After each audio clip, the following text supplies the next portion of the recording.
welcome the son of Texas.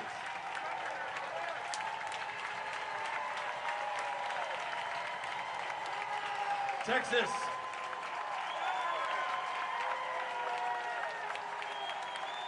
Let me hear it. Let me hear it for those who came from the Rio Grande Valley, who came from Laredo, El Paso, Dallas and North Texas, the Panhandle, East Texas, a little city called Houston, and all of our friends from right here in Austin, Texas.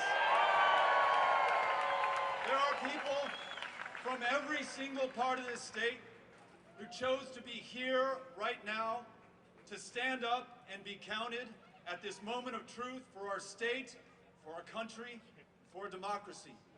And I am grateful to every single one of you and everyone who made this possible. We started the march today from the parking lot of the AFL-CIO. Our friends in labor have our back and they're leading this fight for democracy. We thank you. I want to thank the members of law enforcement who are here and especially behind me. I want to thank them for the hard job that they have to do. And I want to thank them because it was men and women just like them who on the 6th of January put their lives on the line for this country and this democracy. And far too many of them lost their lives.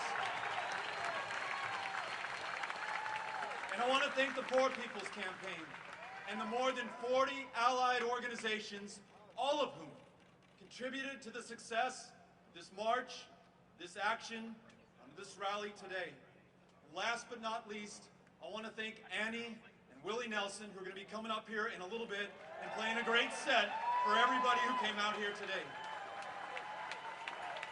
You know, Texas may have produced the laws that have made this the hardest state in the nation in which to vote, a state that has closed more than 700 polling places, most of them concentrated in low-income and black and brown neighborhoods, making people wait 5, 6, 7 hours in order to vote. It may be Texas, where our voter ID law says you can use your license to carry a firearm to prove who you are at the polling place, but you cannot use your student ID from the University of Texas at Austin to prove who you are at the polling place. It may be Texas that has proposed new voter suppression legislation to make it harder on those who have a disability, to make it harder on young people, the very old, and those who just want to exercise their right to vote.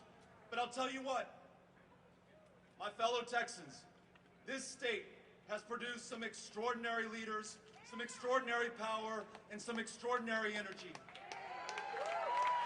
100 years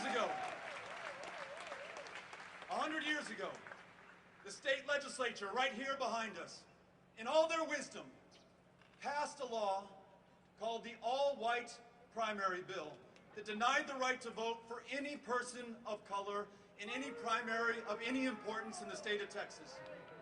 And one of our fellow Texans 100 years ago, Dr. Lawrence Nixon in El Paso, Texas, who founded the first chapter of the NAACP, nonetheless, though he was a black man and the law said that black men could not vote, went to his polling place, walked up to the election judge, showed the receipt for his poll tax, and tried to vote.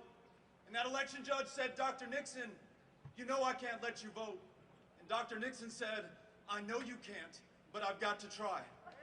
And try he did, year after year, election after election, 20 years into that fight in 1944 with another Texan, Lonnie Smith, they struck down that law in a victory in the Supreme Court, Smith versus Allwright. The persistence, the strength, and the courage of this movement is what it's about. So let me close with this.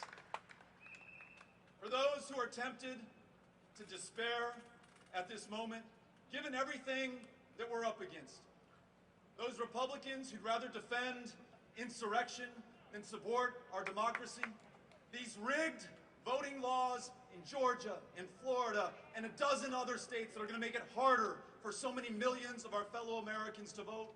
I ask you to think about Dr. Lawrence Nixon. I ask you to think about John Lewis. I ask you to think about every man and every woman who had the courage of their convictions and did what they needed to do at their own moment of truth in this country's history. Are we going to fight for the right to vote? Are we going to give up until we get it? No. We're going to push through. We're going to push through till we win this. I want to thank each and every single one of you for being here. I want to thank our courageous state legislators who are in Washington, D.C. right now. And I want to thank those Democratic senators like Royce West and Boris Miles who came out today. We are the courage this country needs. Let's keep it up. Let's keep it up.